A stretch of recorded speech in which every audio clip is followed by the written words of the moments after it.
তো এখন বাজে রাত 11টা 49, ওই 12টা নাগাদ। আর জয়পুরে গিয়েছিলাম একটা বিয়েবাড়ির ফুচকার কন্টাকে আজকে এইমাত্র। বাড়ি ফিরতেই, বাড়িতে এখনো ঢুকিনি, মা গেট খুলছে এদিকে। আর এটা হচ্ছে আমাদের কালু, আর এটা হচ্ছে আমার গ্রামে যাওয়ার সোজা রাস্তা। ও এখানে পাহারা দিচ্ছে বলতে পারো। আমাকে দেখতে পেয়েও ছুটে চলে আসছে, কিন্তু চেল্লামেল্লি করিনি। অচেনা কাউকে দেখতে পেলেও চিল্লাতো। বাবা এখানে দাঁড়িয়ে আছে। তো কুকুর মার খেয়েও বিশ্বাসী থাকে, আর মানুষ হচ্ছে ভালোবাসা পেয়েও বিশ্বাসঘাতকতা করে। আর এটাই হচ্ছে কুকুর আর মানুষের মধ্যে পার্থক্য। আমাকে দেখতে পেয়ে ও লেজ নাড়তে নাড়তে আমার পেছন পেছন ঘুরছে।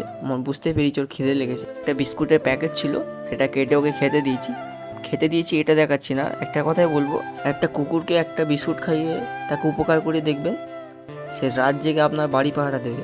আর এক শ্রেণীর মানুষের উপকার করে দেখবেন, সব থেকে বড় মাছটা আপনাকে সেই মানুষটাই দেবে। অ্যাকচুয়ালি মনুষ্যত্বগুলো আজ কুকুরের মধ্যেই সীমাবদ্ধ। মানুষের মধ্যে আর কোনো মনুষ্যত্ব বলে কিছু জিনিস নেই। এটা শেয়ার করার একটাই কারণ, আর এত রাতে বাড়ি ফিরছি, ও আমাকে দেখে ছুটে আসছে আমাকে প্রোটেক্ট করার জন্য।